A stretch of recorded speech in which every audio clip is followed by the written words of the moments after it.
believe, give charity for the pleasure of Allah,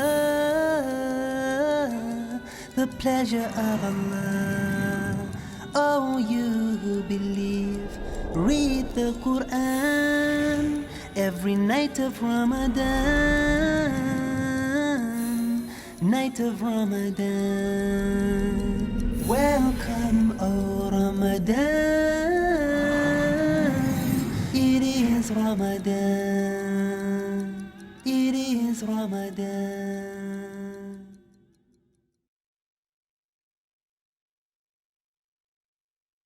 Dear brothers and sisters in Islam and humanity, Assalamu alaikum wa rahmatullahi wa barakatuh.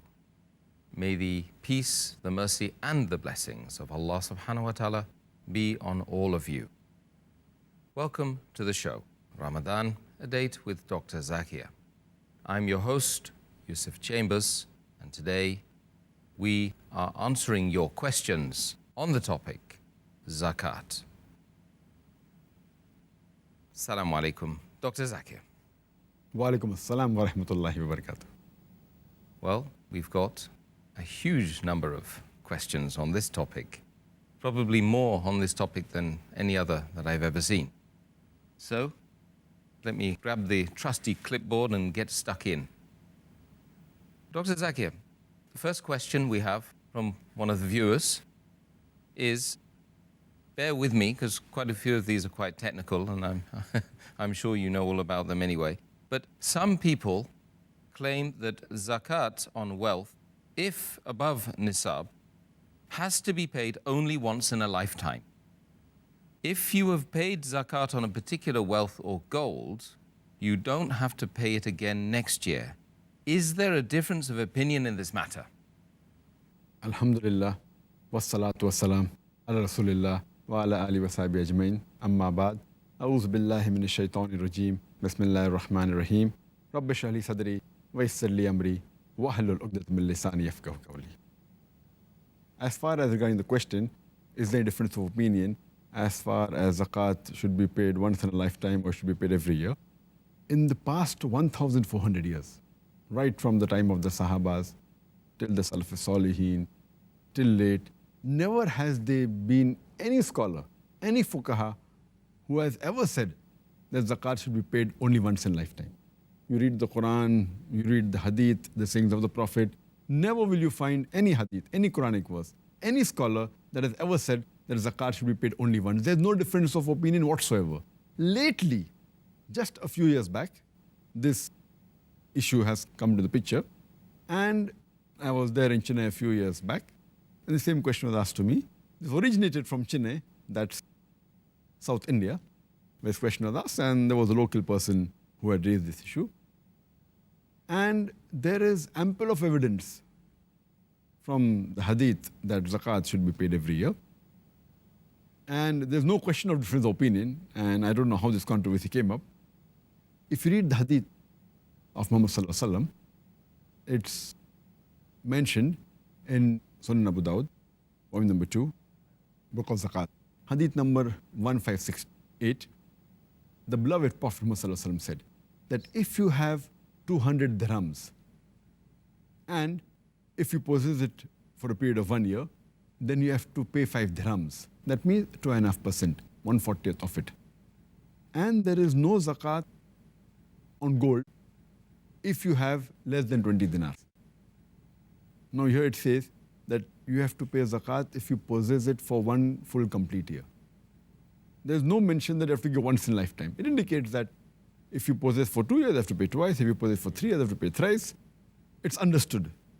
If anyone says that it has to be given once in lifetime, there should be proof in the Quran and the hadith which states clearly. And there are various other hadiths which clarify this issue. If you read the hadith of Sunan Abu Dawud, volume number 2, Book of Zakat, hadith number 1577, the beloved Prophet Muhammad Sallallahu Alaihi Wasallam said that anyone who has 3 signs has seen belief.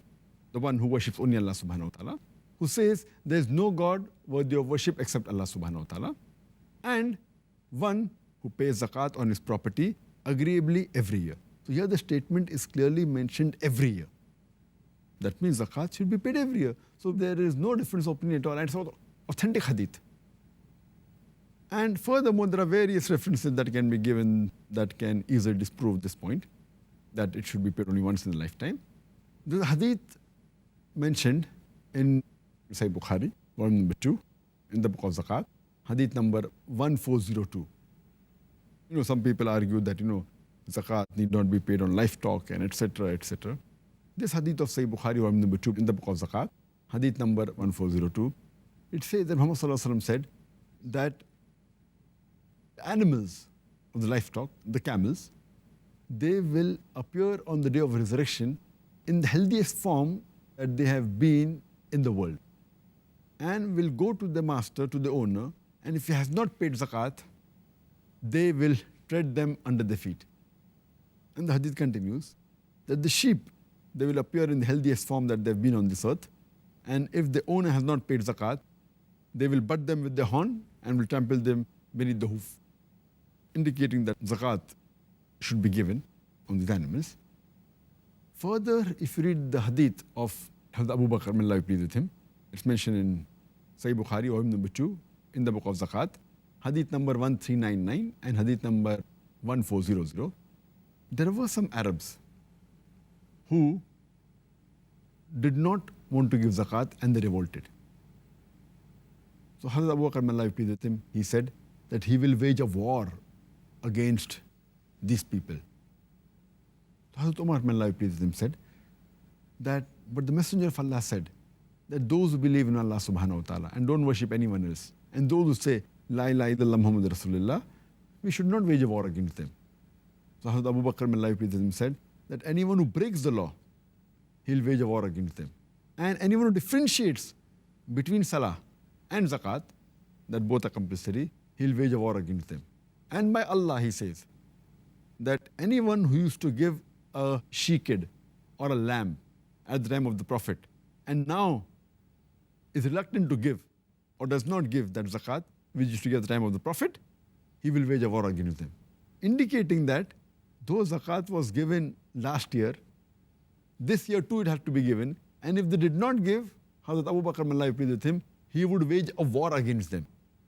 And Hazrat Umar, may Allah be pleased with him, says that Allah subhanahu wa ta'ala had opened the heart of Hazrat Abu Bakr, and what he said was right, indicating that zakat has to be given every year.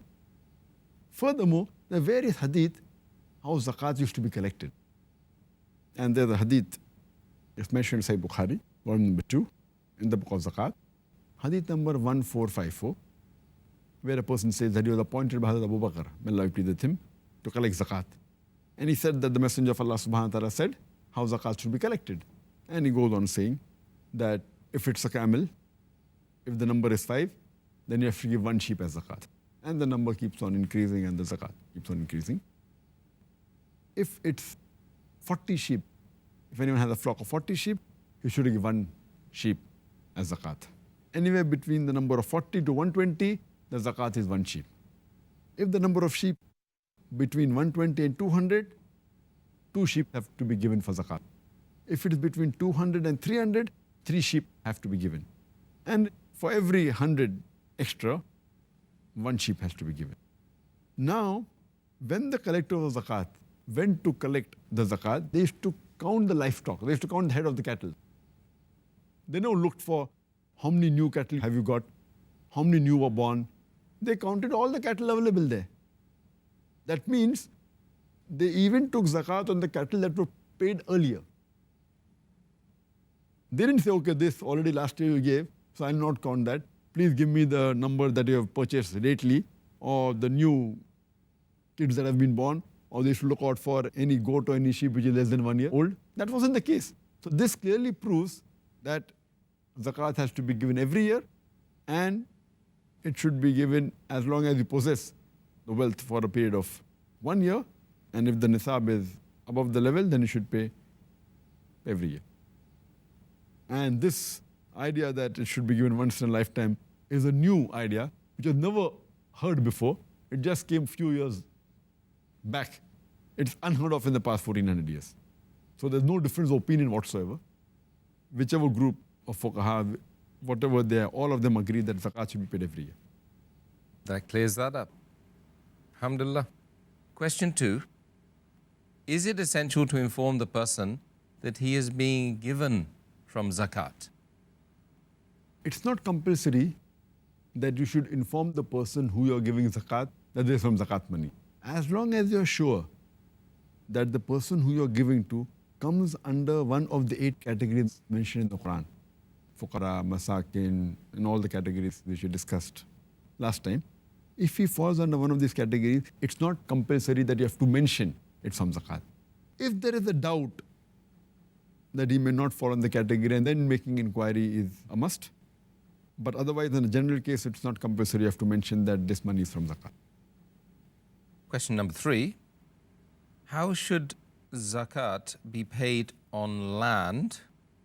Is it sufficient to pay zakat on it once for a number of years when it is sold? If any land is purchased for the purpose of selling, for doing business, then zakat should be paid 2.5% of the value of the land every year. So once you possess the land, and if 1 year passes, then you have to pay 2.5% of the current value. So whichever date you have chosen to calculate zakat, it should not be on the price at which you purchased. The price may go up of land, the price may go down. So whatever is the present value of the land that you possess, the moment 1 year is completed, after you have acquired it, you have to pay zakat 2.5% on it. And suppose you have a land for several years and you have to pay every year from whatever other wealth you have. But if you don't have any other wealth and it's only land that you have and you're unable to pay the zakat, paying every year is the best. But if you're unable to pay if you don't possess any other wealth, that time as a last resort, which is not recommended, but as a last resort if you don't have any money, then you can delay the paying of zakat till the time you sell it. And when you sell it, if you possess the land for 5 years and you haven't paid zakat, so when you sell it, you have to pay 5 into 2.5.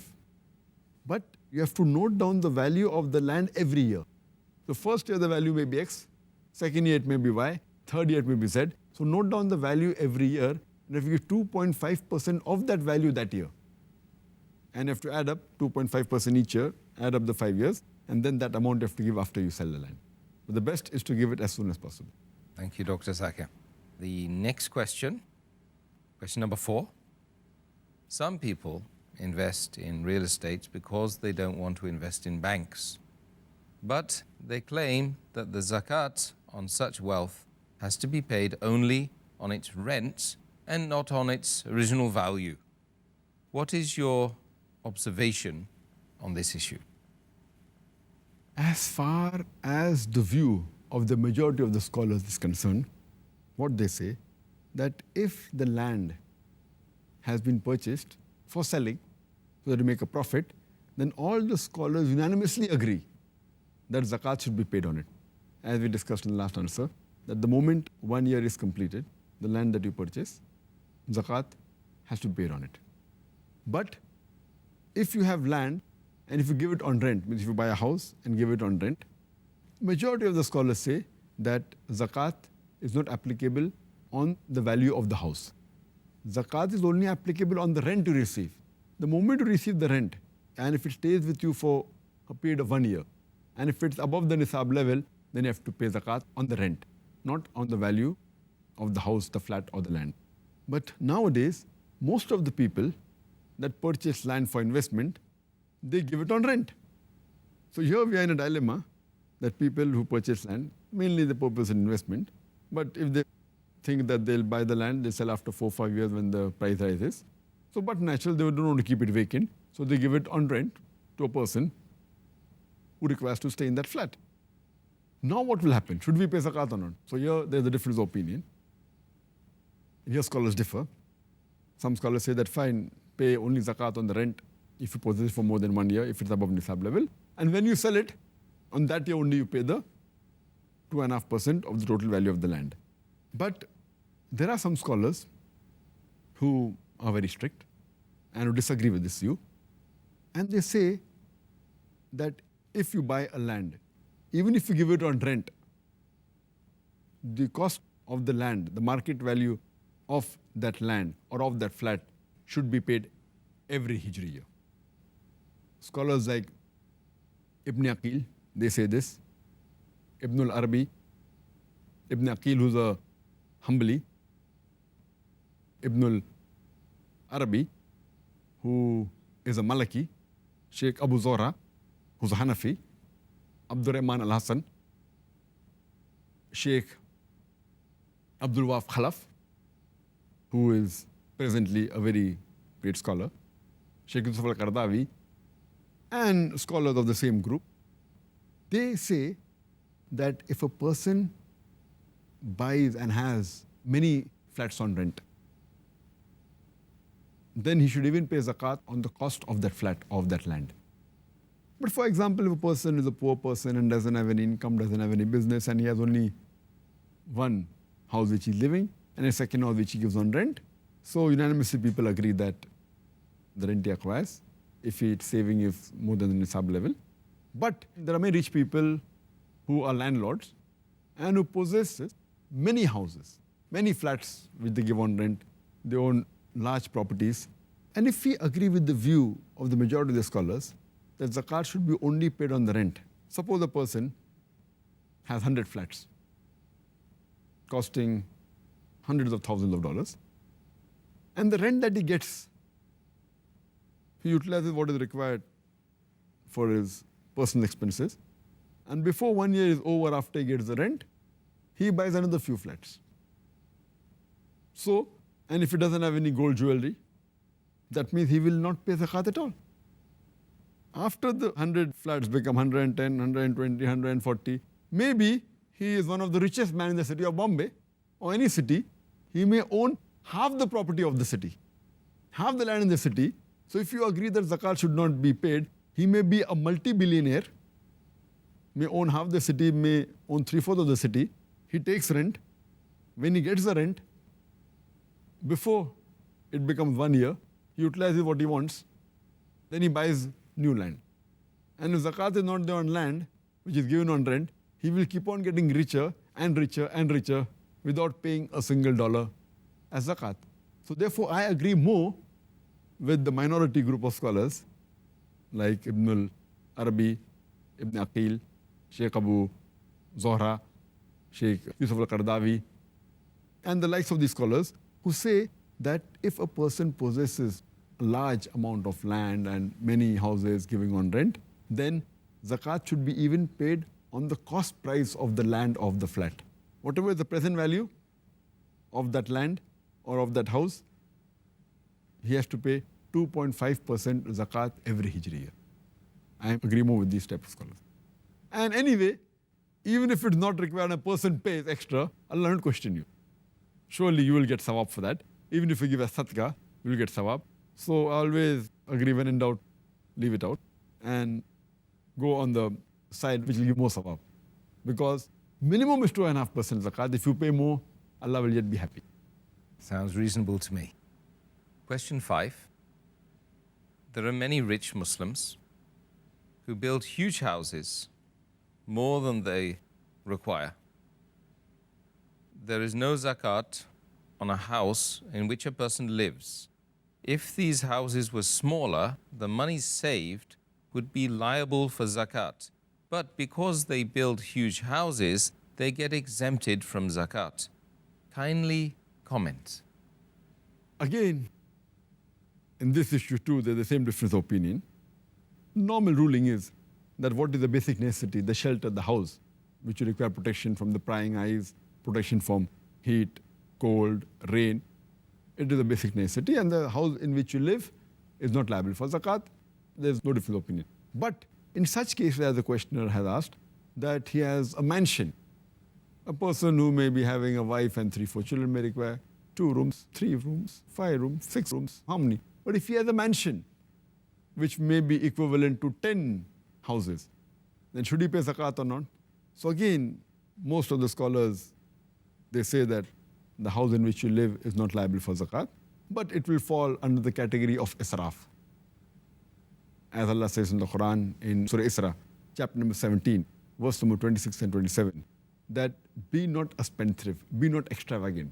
For verily a person who is a spendthrift is brother of the devil.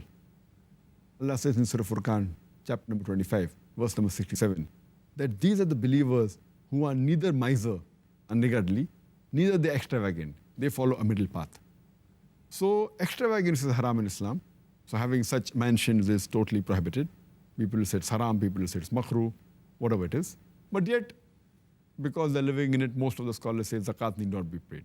But again, the same group of scholars, Ibn Aqil, Ibn al-Arabi, Sheikh Abu Zohra, Sheikh Abdul Wahab Khalaf, Sheikh Abdul Rahman al-Hassan, Sheikh Yusuf al-Qaradawi, these group of scholars, they say that if a person has a mansion, which is much more than what the basic requirements, multiple times more, then it's an excess wealth. And I agree with the questioner that you could have bought 10 houses and lived in one. So on 9 houses, there have been zakat. Since it's excessively rich, these group of scholars say that zakat should be paid even on that house. A person who owns many houses also, he should pay zakat on this. And I agree with that view. And even if it's not liable, the person is so rich. So even if he gives 2.5%, it will be better for him. It will be a protection for him on the day of judgment. So I'm of the view that these people should pay zakat on the house. Thank you very much, Dr. Zakir. Next question from another viewer. Some Muslims are extremely rich and have several huge companies and factories and such like. Should zakat be paid on complete assets that the person owns, or only on its goods that it's acquired? Again, the same difference of opinion. The normal ruling is that you pay zakat on the merchandise and goods of trade, what you buy and sell. But the place where your business is, it's free from zakat. You may have vehicle which you use for transportation that's free from zakat. But only on the goods and merchandise you pay zakat. But this example is again of a very rich Muslim who has many companies, many factories, maybe costing millions of dollars. Should he pay zakat only on the goods or on the full assets? Again, the same group of scholars say that since he's excessively rich and the company is very big, and normally what rich people do, that they have one company, whatever profit they get, no one stores it in the house. He won't keep it in the lock and key. He won't buy gold and keep it. He'll buy one more factory. That's an investment. So a person who has few factories, who makes millions of dollars a month, the moment he gets it, within a few months, he invests. He opens one more factory. Then he earns more, he opens one more factory. So if he has to pay only on the goods per se, the stock will be a very small amount. But the cost of the factory will run into hundreds of millions of dollars. So I agree again with the same group of scholars who say that if a person owns many factories, so zakat should be paid on the complete asset of the factory, including the land. Our beloved Prophet Muhammad further said, it's mentioned in Sahih Bukhari, volume number 7, hadith number 5672. The Prophet said that a person will be rewarded for everything that he spends, except what he spends in making buildings. So making buildings and all these big things. And further it's mentioned in Sahih Bukhari, volume number 4, hadith number 3185. The beloved Prophet Muhammad said that I am not worried about my ummah as far as poverty is concerned, but I'm more worried about my ummah as far as prosperity is concerned, because previously many people were destroyed because of luxury and they used to compete with one another. So I'm worried about my ummah because of luxury, and they'll compete with one another, and as the early people were destroyed, they too will be destroyed. So Muhammad was worried about these things, about luxury, having big mansions, having big factories. And just to get on common terms, when the question is asked that when you buy shares, stock market, halal stock, halal shares of a company which is halal, and you ask any scholar that you buy the share, do you have to pay zakat? They'll say yes. Whatever the value of the share, NAV, net asset value, you have to pay zakat on it. So when you buy shares of the company, the share cost is equivalent to the complete asset. It is not only on the goods.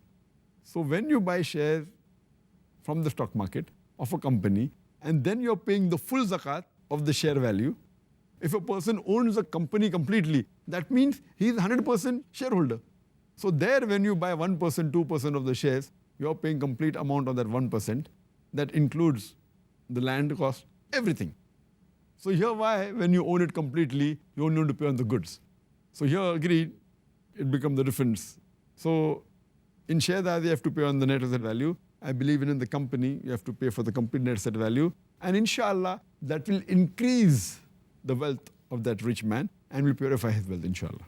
So the best thing is that, as Allah says in Surah Tawbah, chapter 9, verse number 34-35, that hoard not gold and silver. There are people who hoard gold and silver and spend it not in the way of Allah subhanahu wa ta'ala. Give not zakat on it. Announce to them a grievous penalty where heat will be produced from the fire of hell, from the wealth they possess, and they'll be branded with it on the head, on the flanks, and the back, and be told to them that taste is the wealth which you hoarded. So therefore, I'm of the opinion that zakat should be given, even if it's a big mansion, even though you're living in it, give zakat. If you have multiple houses, give zakat. If you own land, even given on rent, give zakat on it. If you own factories, give zakat. As a general rule, if the person is really very rich, he should give zakat on everything. I know that the basic necessity need not be given zakat, but it's safe for the akhirah that he gives zakat on the possession of the factory and everything, so that it is safe and is free from the fire of hell. Thank you, Dr. Zakir, for that. A sister does not have any wealth apart from jewelry. Should she sell some of it in order to pay the zakat on it? As far as the jewelry she has, if it's gold, and if it is above the nisab level, 85 grams of gold or above it, then zakat is compulsory. If it's silver, it should be 595 grams of silver or above it. If it's more than the nisab level, zakat is compulsory on it. Zakat can be paid even from other wealth that she has or from the jewelry itself. If she has other wealth and she pays zakat, every year she has to pay 2.5% of the value of the gold or silver. If she doesn't have, any of her relative also can pay on her behalf. Whether it be father, mother, brother, no problem, they can pay. But if she doesn't have any wealth and no relatives, then she will have to sell part of her jewelry. She'll have to sell 2.5% of that jewelry and give zakat. It's compulsory, should be given every year. Okay, thank you.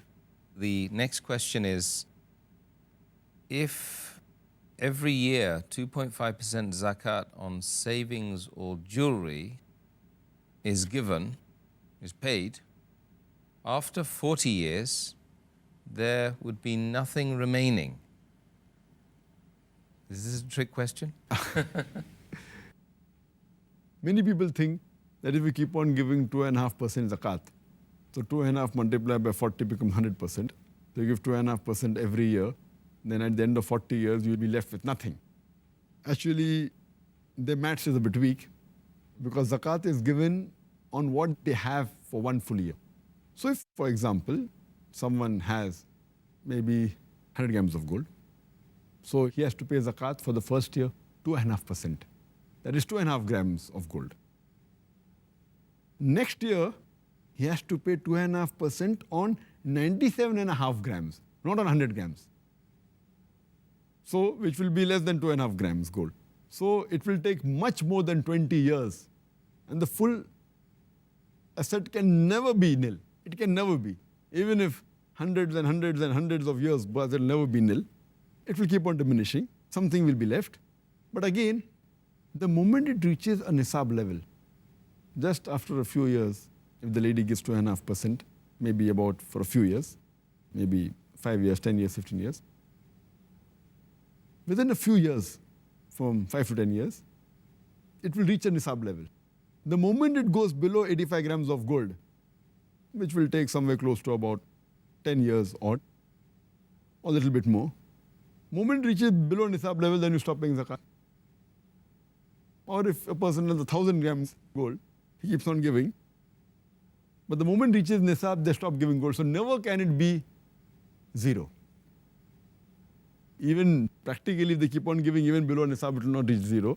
But the moment it reaches nisab according to Islamic Sharia, they don't have to give zakat. So that's the reason, alhamdulillah, this tax is levied every lunar year. Jazakallah khair for the answer. Next question. Are diamonds exempted from zakat? As far as diamonds and other precious stones are concerned, ruby, pearl, sapphire, the unanimous agreement amongst all the scholars that zakat need not be given on these precious stones, including diamonds. But if it's used for trade, for buying and selling, then but natural, it should be paid once every year, whatever stock you have, if you're using it for selling. But if it's used as an ornament, the precious stone, zakat is not liable.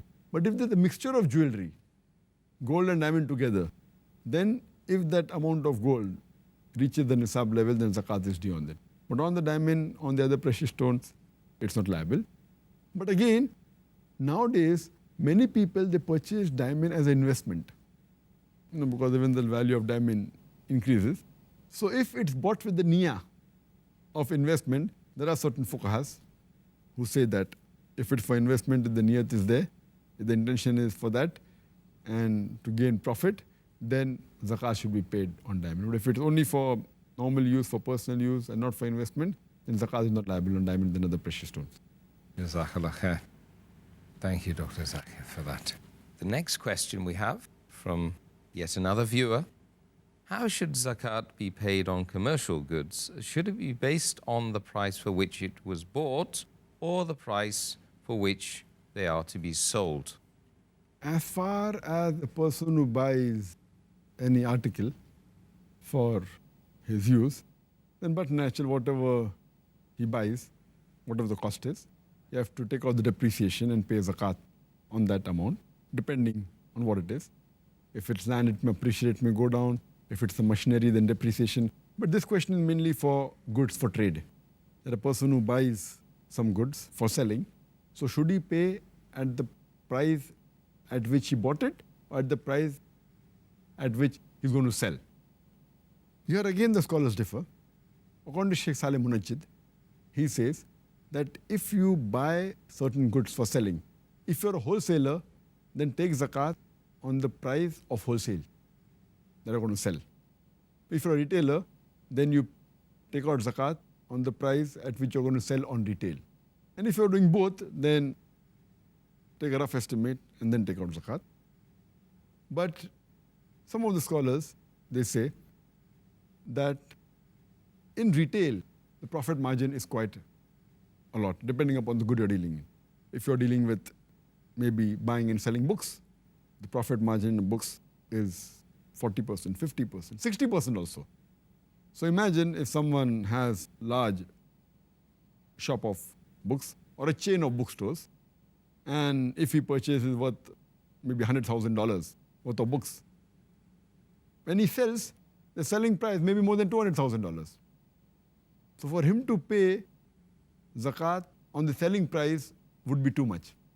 So I agree more with those scholars who say that whatever is the cost, once you buy it, since it's with you, you haven't made the profit yet.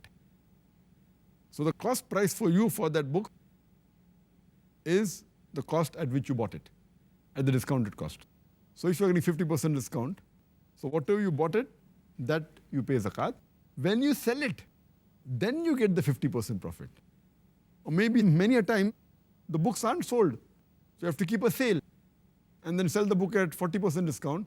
Sometime you have to sell it at a loss. You purchase 50% discount but sell it at 60% discount. And especially you take out the books which are there lying with you for maybe 5 years or 6 years or 8 years. So imagine you pay 8 years zakat on the higher side and then you sell it at a discounted rate. So I agree more with those group of scholars who say that you pay zakat on what you actually paid.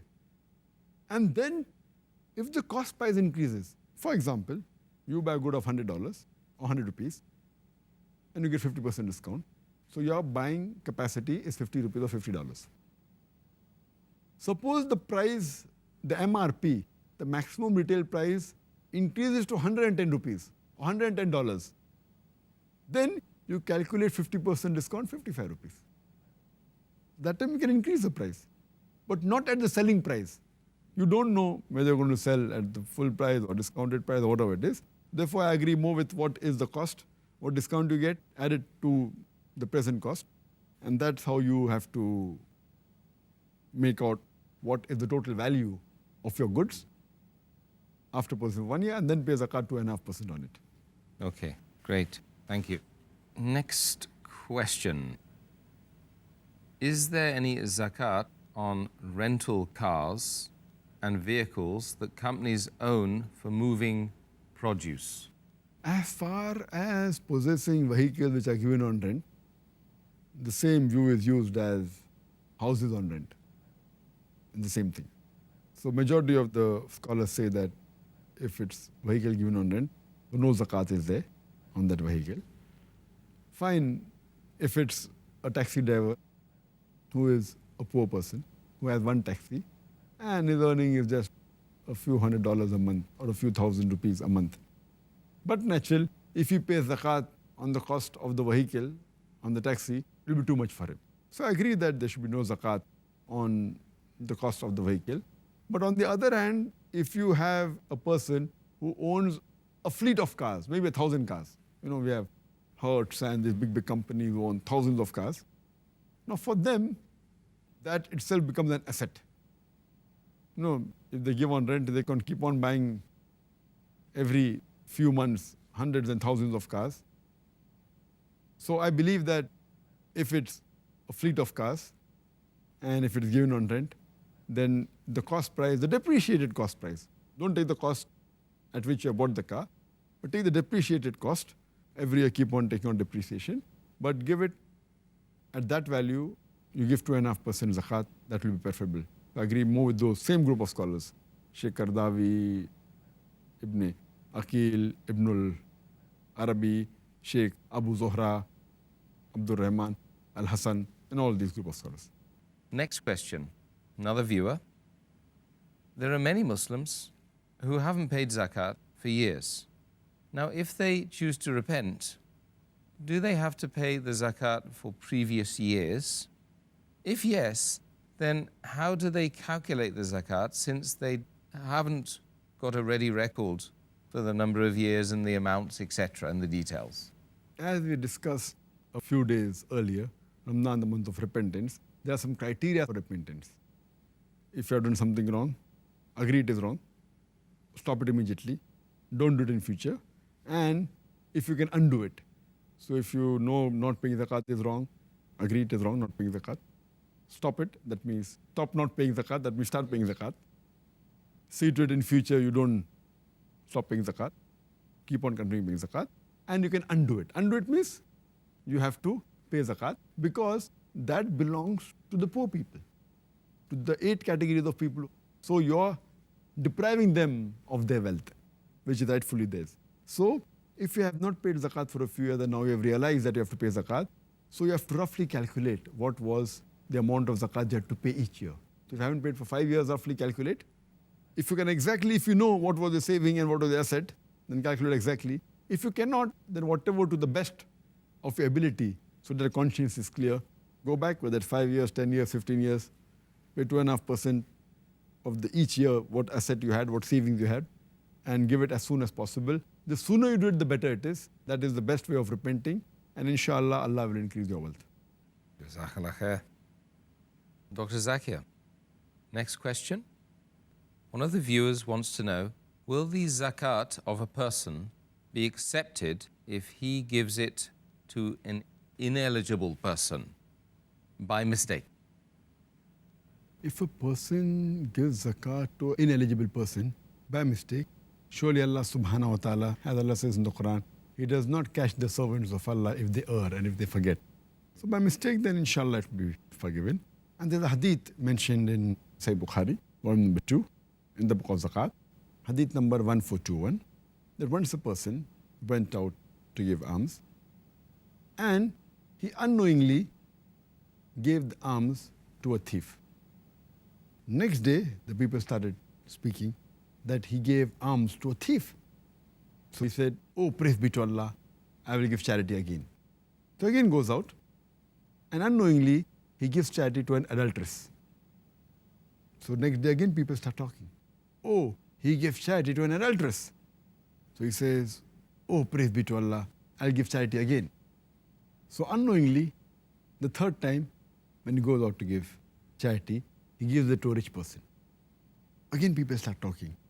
Oh, he has given charity to a rich person. He says, oh, praise be to Allah. And he is asking Allah subhanahu wa ta'ala that he made a mistake.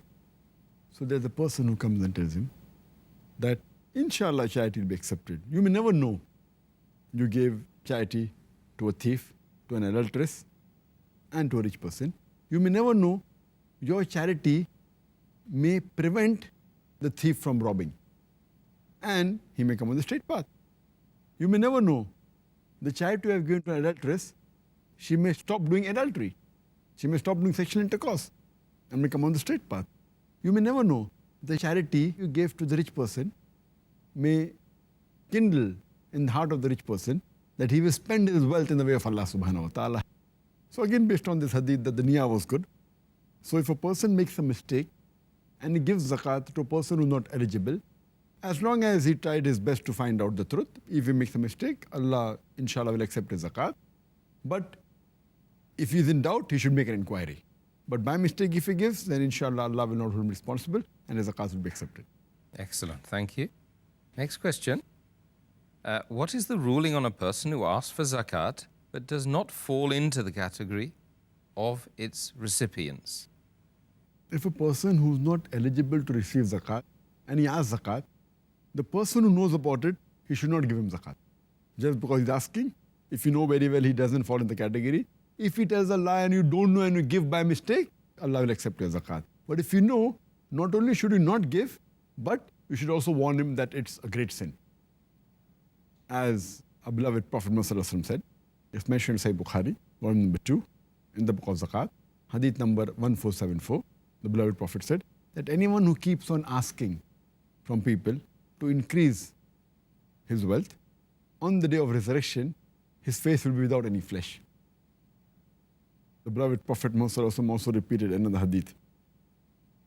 It's hadith of Sahih Muslim, volume number 2, in the book of Zakat, hadith number 2266, where the beloved Prophet said that anyone who asks from people in order to increase his own wealth actually asks live coals of fire for himself, and it will not benefit him in the akhirah. There are several such hadith. There one more hadith which is mentioned in Sahih Muslim, volume number 2, in the book of Zakat, hadith number 2255, where a person comes and he begs from the Messenger of Allah. The Messenger of Allah gives him some charity. Again he comes and he begs.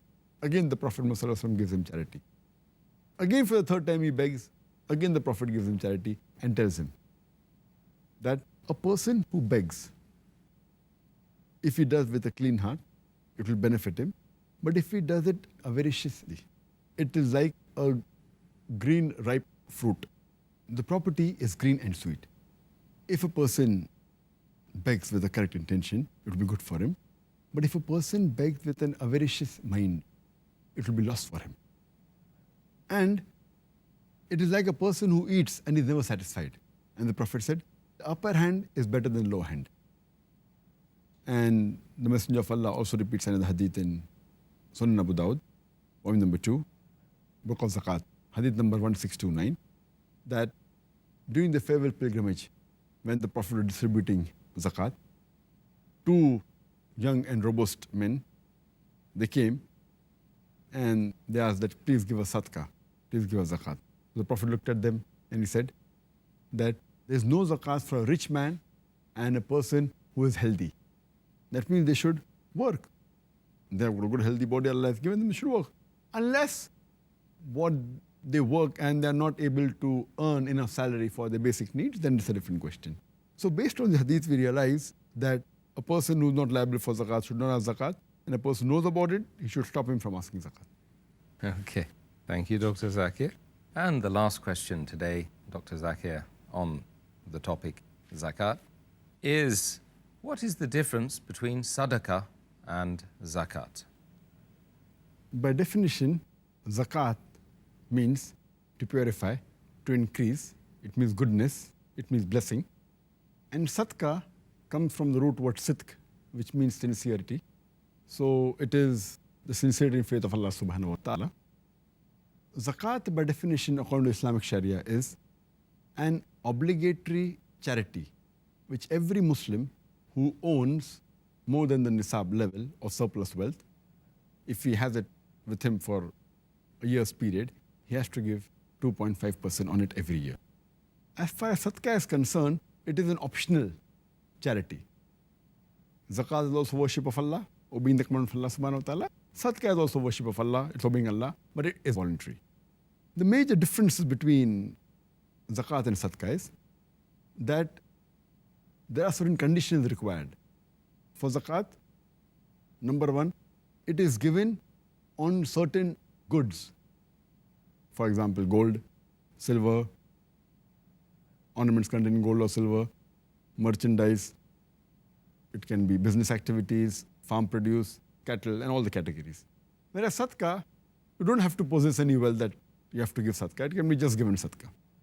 Point number two, in zakat, these properties and surplus wealth should be with you for 1 full year, then you have to give zakat. Sadaqah, there is no necessity of any particular wealth being with you for such and such a period. You can just give it without any time period. Point number three, you should have a nisab level of these wealth. Only when it reaches nisab level. For example, if you have gold weighing 85 grams, then you have to give zakat. Or silver, 595 grams. If it's less than that, no zakat is there. Sadaqah, irrespective of the property you have, less, more, irrespective, you can give voluntary.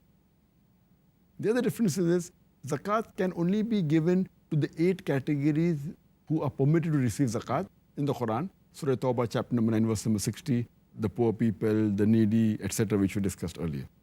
Sadaqah, it can be given to anyone.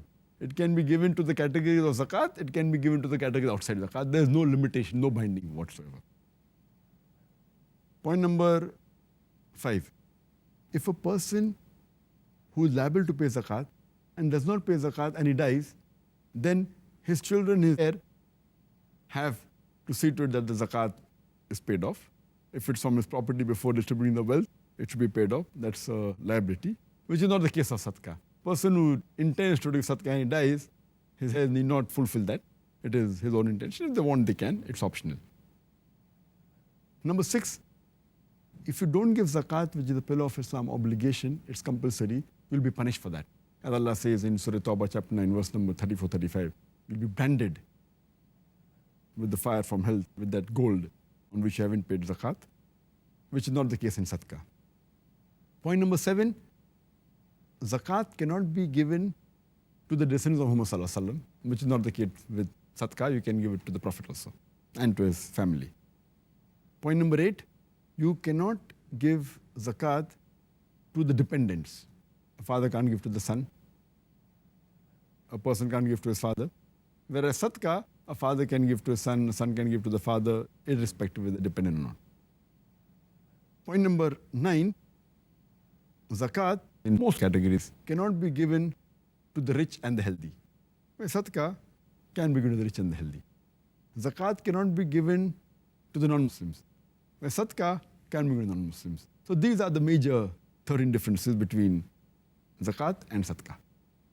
Well, thank you very much, Dr. Zakir. That sews it up for today, and that really does help everybody to know exactly what zakat is, who can accept it, and, of course, what it is, how it's calculated, etc., according to the authentic traditions of the Prophet Muhammad sallallahu alaihi wasallam, and, of course, Allah subhanahu wa ta'ala's divine guidance, the Holy Quran, sent to the whole of mankind. Jazakallah khair, Dr. Zakir.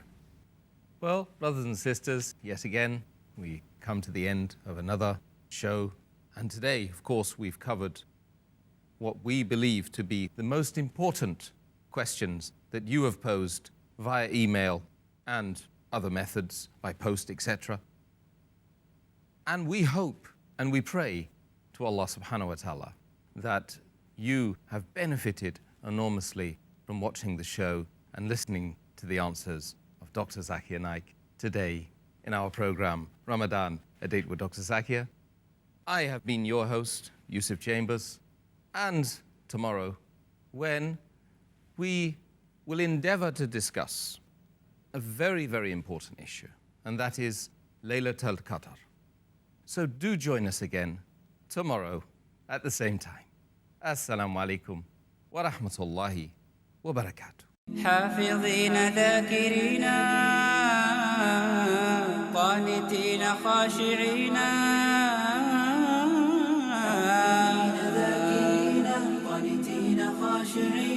مسلمين مؤمنين للإله عابدين. شهرنا صوم وعتق وقنوت فيه صدق، يومنا صبر ورفق بدموع البائسين. رمضان قد أهل بالصيام وأطل مسعدا